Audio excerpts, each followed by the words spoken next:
Do you own the ultimate lifeboat? Good evening, folks, and welcome back to another episode of Silver Dad Knows. Remember, always live with no edits. If this is your first time here, hit that subscribe button now, as you're going to like what I'm about to say. So yes, right here in the middle, I am presenting to you a 1971 Dwight D. Eisenhower dollar coin.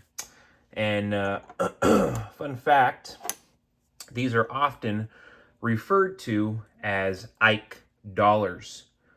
And these hold a unique place in U.S. coinage history. They were issued to honor President Dwight D. Eisenhower, and of course to also commemorate the Apollo 11 moon landing. These coins were the first coins minted since the peace dollar last produced in 1935, and were the last large-sized U.S. dollar coins intended for circulation. Not all 1971 Eisenhower dollars contain silver. This is a key factor, okay? Only the coins minted specifically for collectors with the S mint mark indicating production at the San Francisco Mint are composed of 40% silver. These silver versions were struck as part of special and circulated or proof sets. And of course, ideally, my mom owned a lot of these growing up, which is why I own a lot now. They were not intended for general circulation. The silver coins were distinguishable by their smoother, brighter surfaces and higher weight compared to the standard copper nickel-clad versions. So, a lot of people assume all of these are 40% silver. They're not. Containing 0.3161 troy ounces of silver. The 40% silver Ike dollars are valued both as collectible pieces, of course, for their silver content. While they don't have significant numismatic premiums unless in top grades or with rare varieties, their connection to history and limited mintage make them a desirable choice for both coin collectors and silver stackers. These coins are a tangible piece of American history with lasting value, and I encourage all silver stackers to own at least 15, 20 of them. I won't judge you if you own 100 of them or more. I think they're great pieces to own. Because folks, in a sinking economy, which we're living in now, where inflation eats away at savings, currencies lose purchasing power, and financial institutions face instability, silver stands as the ultimate lifeboat. Historically, silver has been a trusted store of value, a hedge against inflation, and a medium of exchange during times of crisis.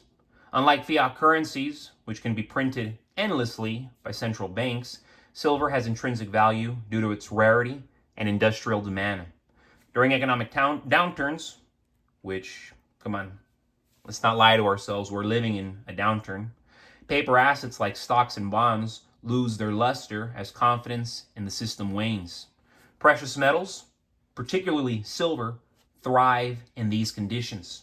Silver's dual role as a monetary and industrial metal makes it uniquely positioned to hold value when other investments falter. Its affordability compared to gold allows individuals to start stacking ounces without significant capital, making it an accessible asset for everyday people. And I know this for certain because I've sold to dudes who have millions. I've sold to dudes who, they have simple gigs. They're painters. They're working these laborious jobs. I see how they live. They don't have that much money, but they're stacking silver. And then I talk to these men who, they don't even have to work. They own buildings, they own homes, and they're buying silver too. Funny how that works, right? Silver's role as a hedge against inflation cannot be overstated. As governments print more money to address economic crisis, the value of the money diminishes. Our money is diminishing. Our U.S. dollar is diminishing, driving up the prices of real assets such as silver. In hyperinflationary scenarios, silver has historically been used as a medium of exchange when traditional currencies become worthless. For example, during the collapse in Germany, silver coins retained their purchasing power while the paper marks spiraled into oblivion. Know your history. Additionally, silver is a tangible asset that you can hold in your hand, free from the risks of digital theft and banking restrictions. In a world where banks can freeze accounts and governments can impose capital controls, having physical silver provides financial independence and security. Its universal recognition and liquidity ensures that it can be traded and used anywhere in the world, making it an essential component of a diversified portfolio. I mean, when you have silver in your portfolio and you're already telling me you own cryptocurrency, you're already telling me you own real estate, you're already telling me you have a good paying job. When you're putting gold and especially silver in your portfolio, I mean, that is as diverse as it gets. It gets, I mean, you can't beat this. This is historical. This is ancient. Silver offers a unique advantage in post-crisis scenarios. When the economy stabilizes, the demand for silver industrial applications such as electronics, solar panels, medical devices, this all drives up the value.